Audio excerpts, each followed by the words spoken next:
There's a certain trust we place in ordinary places, gas stations, convenience stores, the kinds of places you stop at without thinking.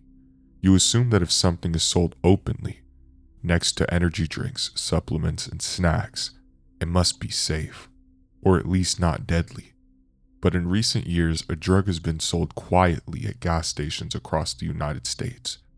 A drug strong enough to hijack the same receptors as heroin, a drug linked to addiction, withdrawal, hospitalizations, and deaths. And most people who took it didn't even know they were taking an opioid. Doctors call it tianeptine. Poison control centers track it. Lawmakers rush to ban it. On the streets, and increasingly in the media, it's earned a different name, gas station heroin. Tonight, we're going to talk about how an opioid-like drug ended up behind convenience store counters, why it was marketed as a supplement, and how a legal gray area turned everyday retail stores into distribution points for addiction. Gas station heroin isn't a brand name, it's a nickname, one that started appearing in emergency rooms, online recovery forums, and state health warnings. The drug at the center of it is tianeptine. Tianeptine was developed decades ago as an antidepressant and is approved for medical use in some countries overseas, but in the United States, it is not approved by the FDA for any medical use. Despite that, tianeptine began appearing in US stores under names like ZaZa, Tianaa, TD Red, Pegasus, Neptune's Fix. They were labeled as dietary supplements, mood enhancers, nootropics, energy or focus aids. None of the packaging mentioned opioids, none of it warned about dependence, and none of it required a prescription. To the average consumer, it looked no different than caffeine pills or herbal supplements, but chemically, tianeptine does something very specific. At higher doses, it activates the brain's mu opioid receptors, the same receptors targeted by heroin, morphine, and oxycodone. That fact alone changes everything. They're drinks and pills promising to boost energy, but experts call them gas station heroin.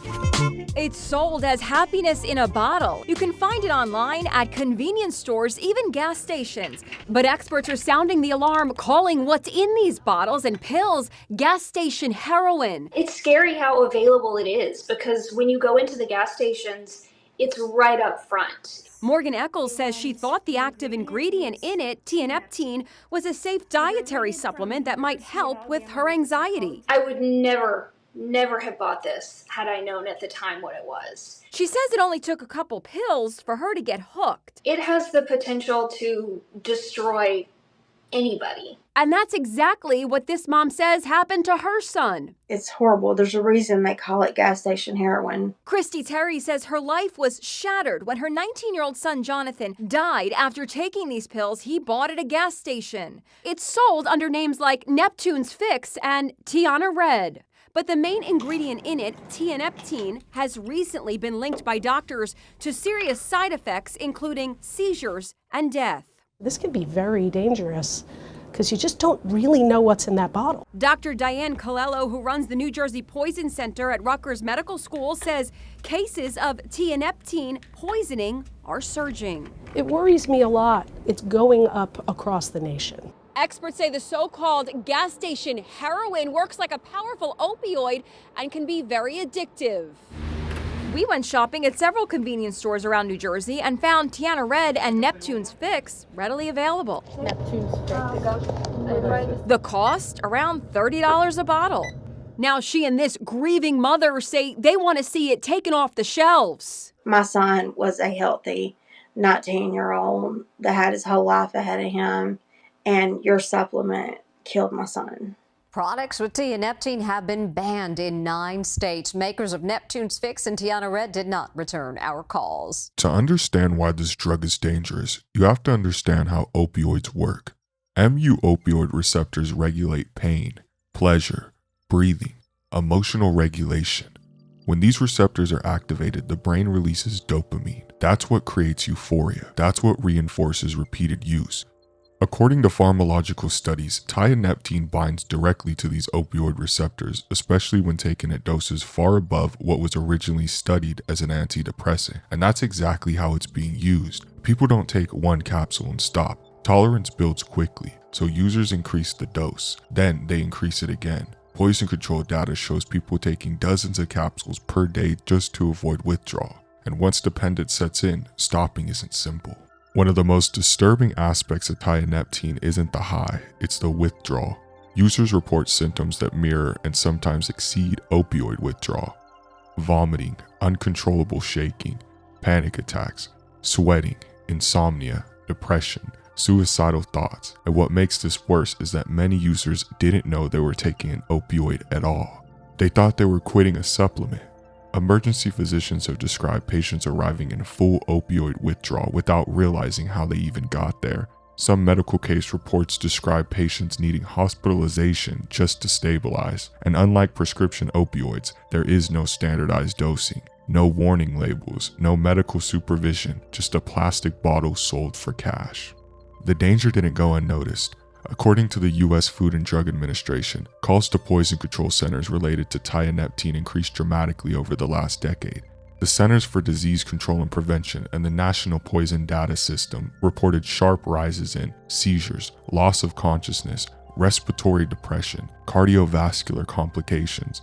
Some cases involved death, particularly when tianeptine was combined with alcohol, benzodiazepine, or other depressants. The FDA has publicly warned that tianeptine products are associated with serious adverse events including seizures, loss of consciousness, and death. Yet for years, the products remained available.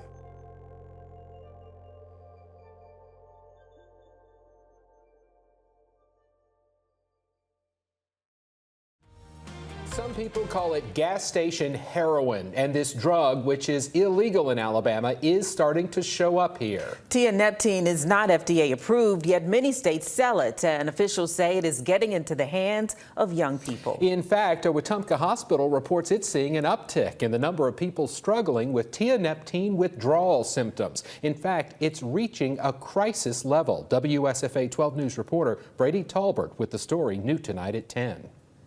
Tianeptine is the latest illegal drug pouring into Alabama. The substance is marketed as a supplement that helps with anxiety, depression, and energy levels. But experts say the drug has side effects similar to heroin. Because it is in your brain, it's like you're withdrawing from 2 or 3 different kinds of drugs all at one time. Dr. Melissa Thompson with the Elmore Community Hospital says they're seeing more and more people suffering with tianeptine withdrawal. It makes people anxious, unable to sleep, nauseous, and can even lead to death. But it's difficult to stop this drug from spreading. She says it's legal in neighboring states. Georgia, Florida, Mississippi, Tennessee. You can buy it at any gas station. Dr. Thompson says a lot of the patients coming through these doors are college-aged students, like students from Auburn University. Especially with our proximity to Auburn and the university setting, there is a lot of this dependence that really just people don't know about. People in professions that require a lot of energy and focus are also hooked on this drug. To help, this hospital is home to the Ivy Creek Detox Unit to treat tianeptine withdrawal. Hospital officials say not a lot of places know how. When people call in or facilities call us, they just are at lack of knowledge of any other places, and it's something that we have had some success with here. This hospital wants people to know the risks and how to get treatment if the substance is too much to bear. Brady Talbert, WSFA 12 News. So how did an opioid-acting drug end up sold legally? The answer is a regulatory blind spot. In the US, dietary supplements are not approved the same way drugs are. Manufacturers do not need to prove safety or effectiveness before selling them. As long as they avoid certain medical claims, products can enter the market first and be pulled later. Tianeptine sellers exploited this system. They avoided labeling it as a drug. They avoided listing accurate pharmacological warnings. They marketed it as natural, safe, or herbal, even when it wasn't. By the time regulators reacted, the damage was already done. Eventually, states began taking action. Several U.S. states began to ban or restrict tianeptine outright after spikes in hospitalizations and poison control calls. Lawmakers described it as an unregulated opioid, a public health risk, a loophole drug. Some states passed emergency scheduling orders, others added it to controlled substance lists. But bans created a patchwork system. In some states, it disappeared. In others, it simply moved locations or rebranded. Behind the data are real people. People who walked into a gas station looking for energy or relief from anxiety.